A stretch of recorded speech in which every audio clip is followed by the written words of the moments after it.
Assalamualaikum warahmatullahi wabarakatuh.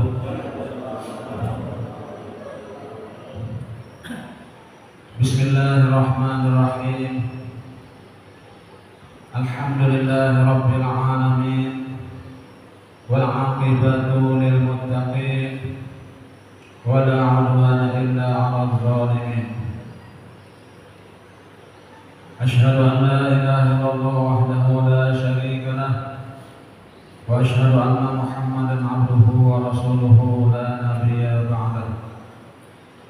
Allahumma shalli wa sallim wa barik ala sayyidina Muhammadin wa ala alihi wa ashabihi ajma'in.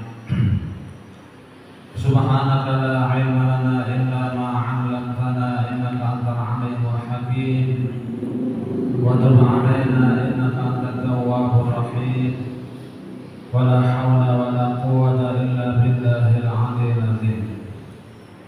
رب اشرح لي صدري ويسر لي أمري واحلل عقدة من لساني يفقهوا قولي أما بعد.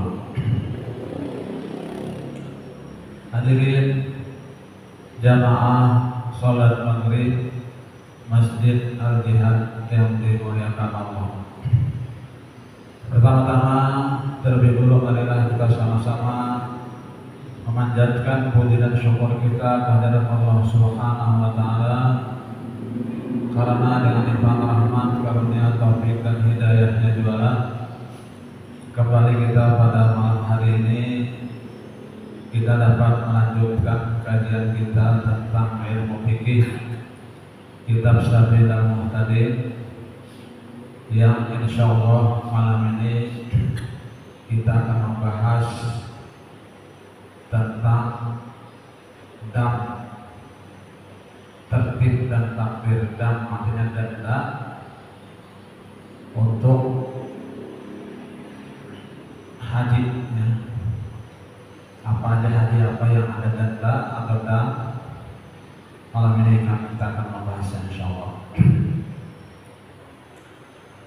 Salawat serta salam semoga terlimpahkan juga kepada junjungan kita Nabi Muhammad SAW, kepada keluarga beliau, sahabat, kerabat, zuriat, bahkan pengikut-pengikut beliau ila yaumil qiyamah.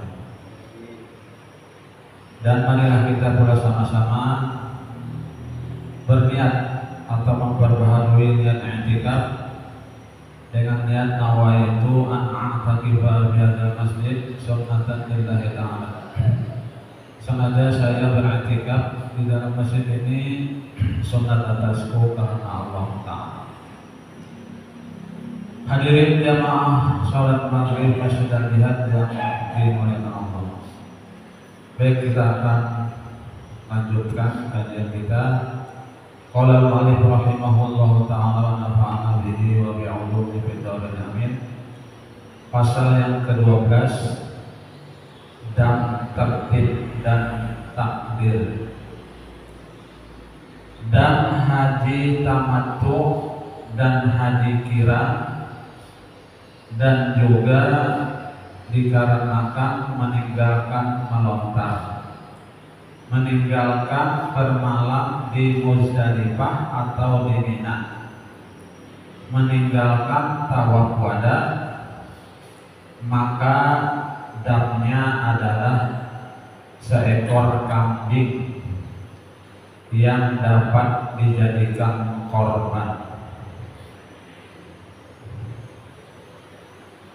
Nah, haji tamattu, haji kiraan, ya, dan juga dikarenakan meninggalkan melontar, meninggalkan bermalam di Muzdalifah atau di Mina, meninggalkan tawaf wada, maka damnya, artinya dandanya adalah seekor kambing yang dapat dijadikan korban. Nah, jadi tamattu, ya, haji tamattu ini kebanyakan orang Indonesia mengambil haji tamattu ini atau haji kiraan.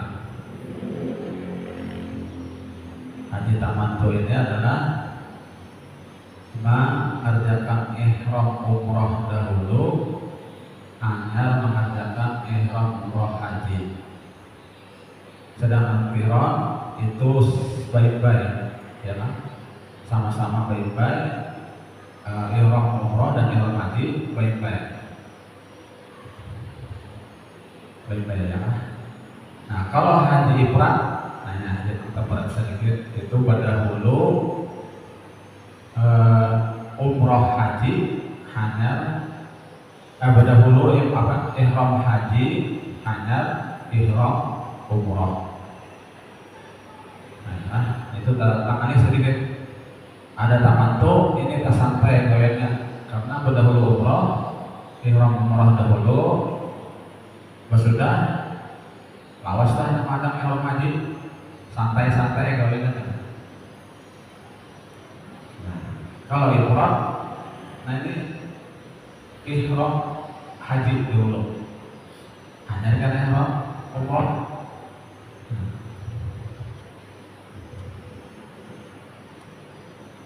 Jadi damnya kedua haji umroh, tamattu dan haji kiraan ini adalah seekor kambing yang dapat dijadikan korban,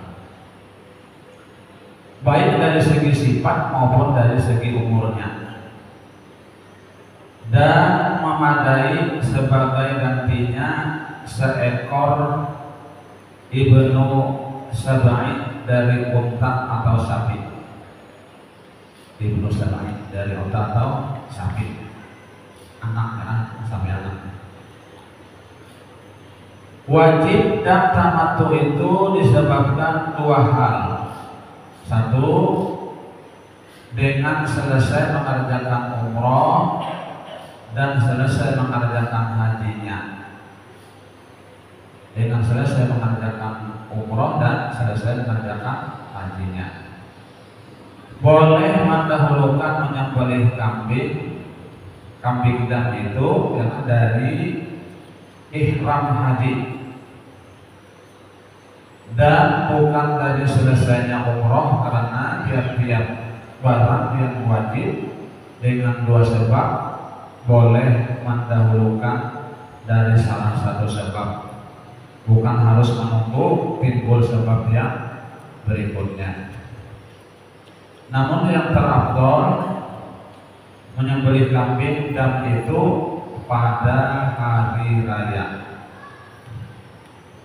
itu yang terafdolnya. Menyembelih dam kambing itu pada hari raya. Sebelum hari raya sebenarnya boleh-boleh aja, ya. Setelah mengerjakan ihram umroh, boleh aja sebenarnya sudah bayar dam tadi.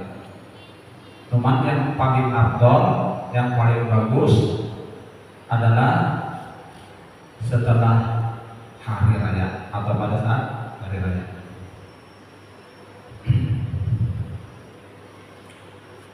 Kalau ia tidak mampu membayar dan umpamanya tidak diperolehnya dan di tempatnya,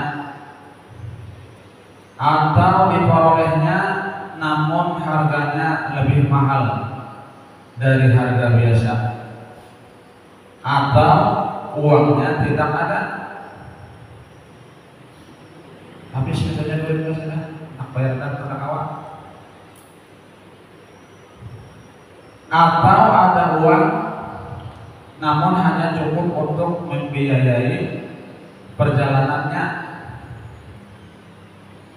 maka wajiblah dia berpuasa 10 hari.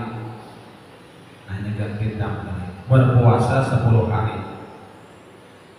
3 hari dikerjakan di dalam haji, ya, 3 hari dikerjakan di dalam haji, masuk waktu mengerjakan puasa sesudah berihram haji, ya, sampai hari raya.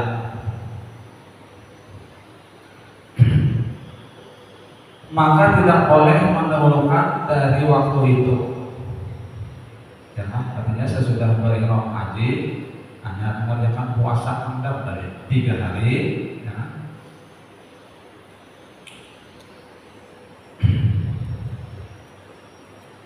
Dan tidak boleh melambatkan dari waktunya, tidak boleh melambatkan dari waktunya. Sunat baginya berihram haji sebelum tanggal 6 Zulhijjah. Sunat baginya berihram haji sebelum tanggal 6 Zulhijjah agar selesai puasanya sebelum hari Arafah. Ya, nah, supaya selesai puasa tadi sebelum hari Arafah. Jadi 6, 7, 8. Jadi sambilannya hari Arafah.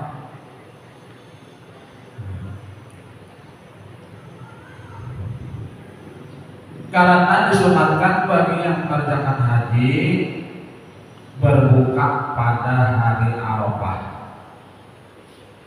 ya. Karena disunatkan bagi yang mengerjakan haji berbuka pada hari Arafah, itu bagi yang mengerjakan haji. Sedangkan bagi yang mengerjakan haji kita di Manua di kampung itu disunatkan puasa hari Arafah itu 9 Zulhijjah.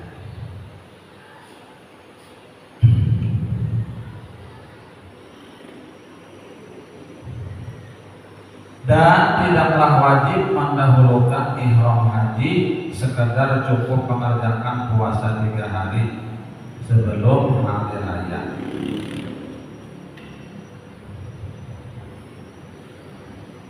Dan tidaklah wajib mendahulukan ihram haji, sekedar cukup mengerjakan puasa 3 hari sebelum hari raya. Tetapi kalau berihram sebelum hari Arafah, wajiblah mengerjakan puasa sebelum hari raya. Dan jadilah puasanya itu tunai. Dan kalau tidak dikerjakan seperti yang diterangkan di atas, maka wajib berpuasa sesudah hari tasyrik. Wajib berpuasa sesudah hari tasyrik.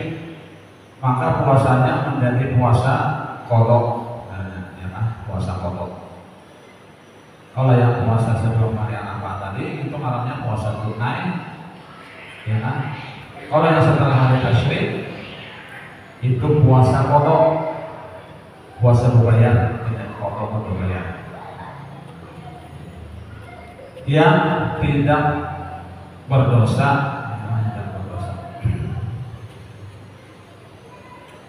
inilah yang berlaku kalau dam tamattu atau qiran atau meninggalkan ihram dari miqat. Tetapi kalau dam selain dari yang 3 di atas, hendaklah dipuasakan yang 3 hari itu sesudah selesai hari tasyrik.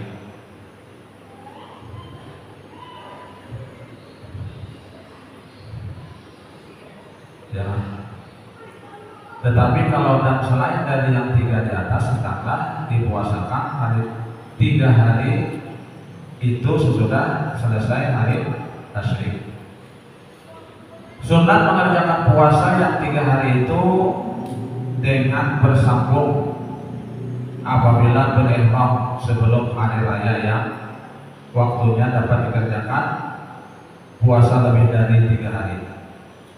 Dan kalau tidak seperti itu maka wajib bersambung karena haram melambatkan puasa dari hari raya. Dan apabila dikerjakan puasa 3 hari yang disebut, maka wajib dikerjakannya puasa 7 hari apabila sampai ke kampung halamannya. Nah itu tadi kan 3 hari waktu mengerjakan haji, 7 hari di kampung puasanya itu dan bayar kendaraan. Amun kada kawan manukar kambing sekong, ya itu solusinya jangan ya agar biarnya puasa 10 hari 3 hari waktu haji dan 7 hari setelah sampai di kampung.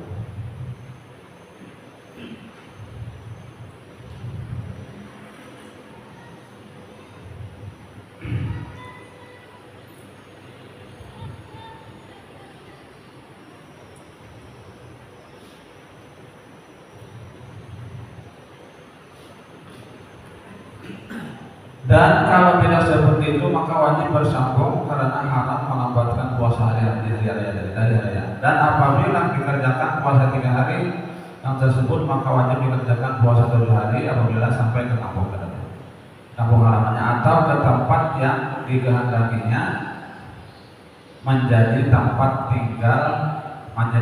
tinggalnya sekalipun di kota Makkah juga tempat tinggalnya. Kalau tidak mempunyai tempat tinggal atau tempat kediaman, namun sudah ditinggalkannya, karena Allah Subhanahu wa berfirman, "Faman lam yajid fasiyamu salasati ayyam fil hajji wa sab'atin idza raja'tum tilka 'asharatun kamilah." Yang artinya, tetapi jika ia tidak menemukan binatang korban atau tidak mampu bayar tadi, maka wajib berpuasa 3 hari dalam masa haji dan 7 hari lagi apabila kamu pulang kembali atau ke kampung. Itulah 10 hari yang sempurna. Quran surat Al-Baqarah 196. Nabi SAW bersabda kepada para sahabat yang berhaji, "Faman lam yajid hadiyan fala yasum salasata ayyam fil haji wa sab'atin idza raja'a ila ahli."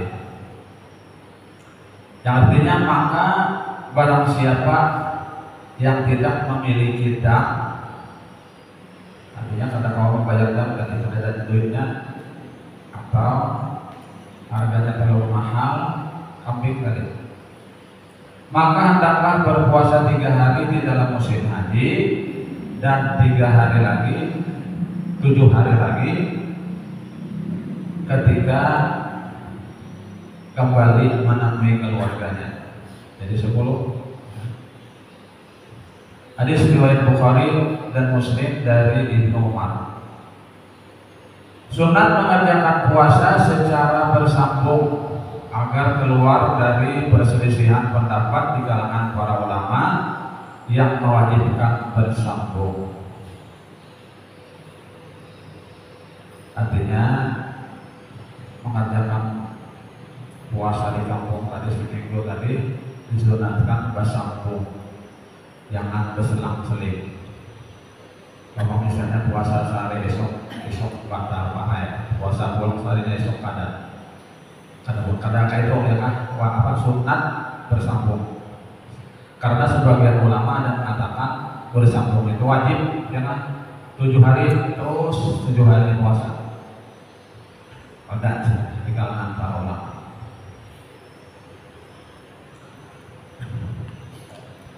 Tidak boleh mengerjakan puasa yang 7 hari itu di tengah perjalanan. Dan kalau tidak dapat mengerjakan puasa yang 3 hari itu di dalam musim haji atau hari-hari yang mengiringi hari tasyrik disebabkan uzur atau bukan karena uzur, wajib atasnya berpuasa 3 hari qadha seperti yang diterangkan di atas dan 7 hari tunai.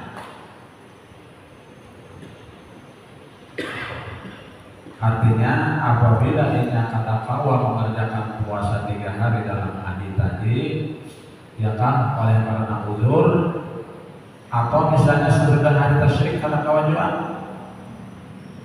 3 hari tadi, boleh dikerjakannya nanti setelah pulang kampung dengan niat qadha, ya kan, qadha 3 hari karena tak ada qadhaan ya kan, kemudian tunainya 7 hari, jadi 10 ya. Di kampungnya ini misal inya ada uzur, ya kan, karena kawah puasa dalam haji itu, nah misalnya karena kawahnya entah karena sakit atau apa sebabnya, pokoknya uzur. Sebelum hari Arafah tadi 3 hari karena kawah, sesudah hari tasyrik 3 hari karena kawah juga kelaparan misalnya. Nah, boleh dikerjakannya di rumah ada setelah pulang kampung 10 hari, ya, 3 hari qadha, niatnya qadha, ya kan, bayar utang, dan 7 hari tunai.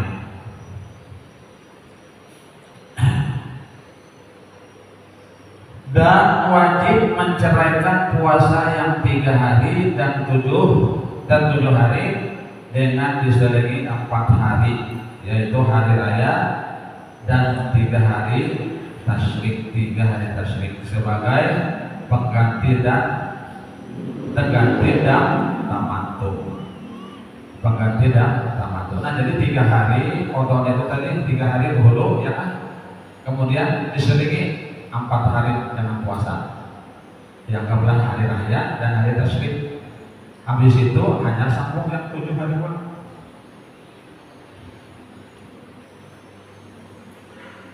Itu dam haji tamattu dan haji qiran. Karena tertinggal ihram dari miqat dan dengan sehari sebagai ganti dam yang lain dari yang 3 hari di atas, dan dengan waktu yang dipergunakan dalam perjalanan pulang ke negerinya sama saja dengan tunai.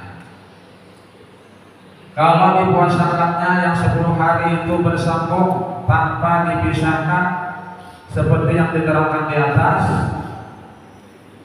maka berubah menjadi puasa 3 hari saja. Itulah aman kada dipisah. 10 hari itu berturut-turut bersambung, ya kan? Nah, maka dari sini ini sama dengan puasa 3 hari saja.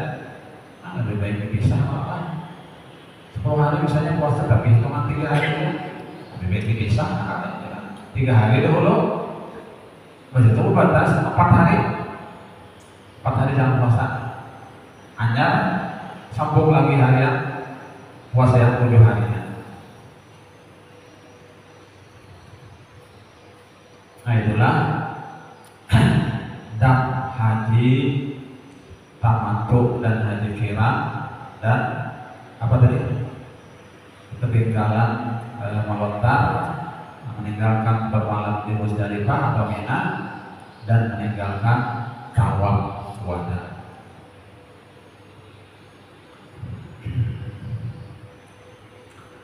Kemudian pasal yang ke-13, hal-hal yang diharamkan di dalam haji dan umroh.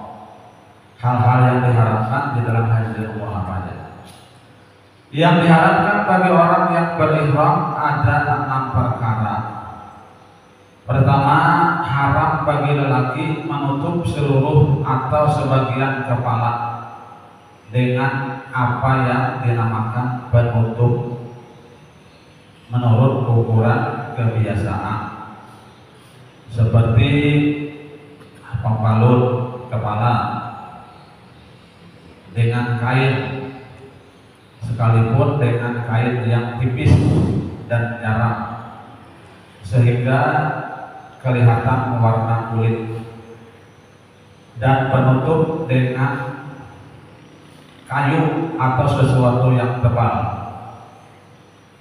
tetapi yang tidak dianggap sebagai penutup menurut ukuran kebiasaan, seperti mengikat dengan benang, mengikat dengan benang, bernaung di bawah mahmal atau kemah, sekalipun tersentuh dengan kepala tidaklah diharamkan.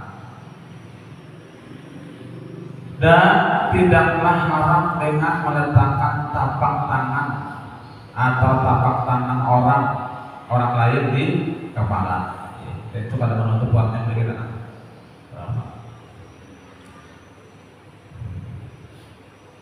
Meletakkan bakul di atas kepala, sekalipun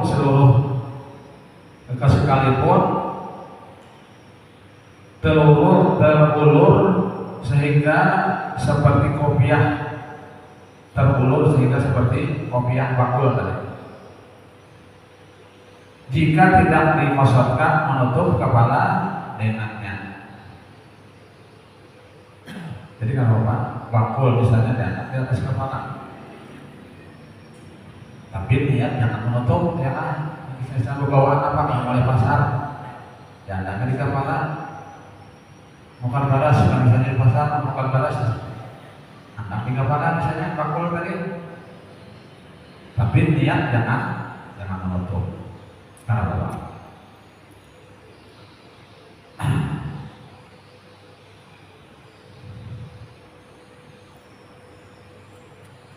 Dan seperti berbantal dengan sorban, atau bantal dan seperti menyelam di dalam air. Ada baca ya, berbantal dengan sorban atau bantal itu kata dinamakan menutup kepala. Dan seperti menyelam ke dalam air, sekalipun air keruh, itu disebut kada menutup kepala juga namanya. Maka semua itu tidak haram karena tidak dinamakan menutup menurut ukuran adat atau kebiasaan. Wajib membuka sebagian yang dekat dengan batas kepala. Wajib membuka sebagian yang dekat dengan batas kepala agar diyakinkan terbuka bagian yang wajib dibuka. Tidak haram menutup kepala karena memang diperlukan, umpamanya menghindari panas atau dingin, atau karena mengobati luka yang ada di kepala, lalu dibalutnya dengan kain, ya. Namun wajib membayar fidyah, ada fidyah dan dana jual.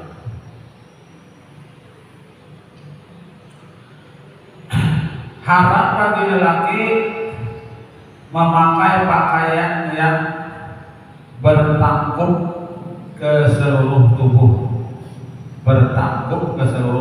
atau menutup sebagian anggota tubuh atau sebagiannya, seperti sarung jenggot dan sarung tangan, ya, bertangkup dengan itu sarung jenggot dan sarung tangan, sekalipun yang bertangkup itu kaca yang kelihatannya terang, baik berjahit atau diturunkan atau dijadikan atau dijahit jarang, dan sebagainya, seperti baju kurung, kain sarung, baju belah dada, baju kebaya, baju rantai, sorban, kopiah, celana, sepatu, dan sebagainya, dengan syarat jika dipakainya seperti biasa. Dan jika tidak dimaksudkan dan jika tidak dimasukkan tangannya ke dalam baju sekalipun, sekalipun tidak lama dipakai juga haram hukumnya. Nah, jadi itulah tadi yang kada boleh bagi lelaki. Apa namanya? Batangku. Ya, barang yang batangku ya seperti tadi kaos tangan, kaos kaki, kaos jenggot, baju, celana, sarung, semuanya itu kada boleh dipakai.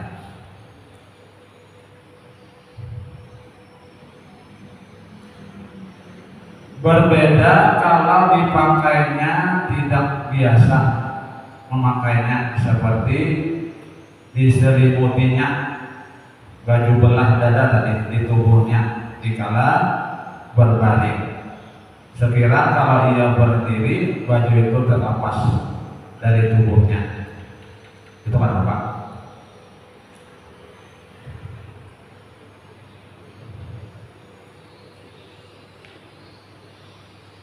Dan seperti diselendangkannya atau diselimutkannya atau disarungkannya baju kurung atau celana atau diselimutkannya baju kebaya,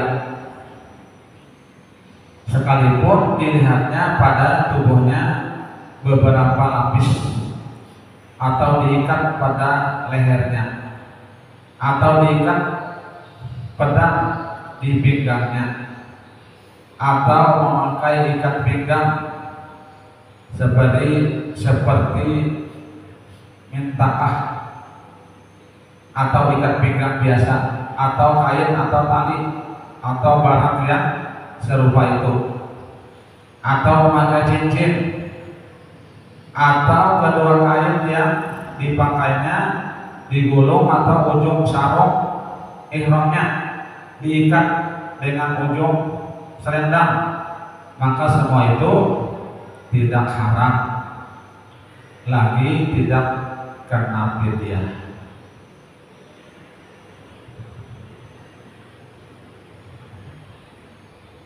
Ya, jadi misalnya sarung kalau hanya untuk selimut, misalnya guring berselimut sarung, kalau pakaiannya yang kada bolehnya dipakai di puruk itu nah. Namun sekadar selimut kada apa.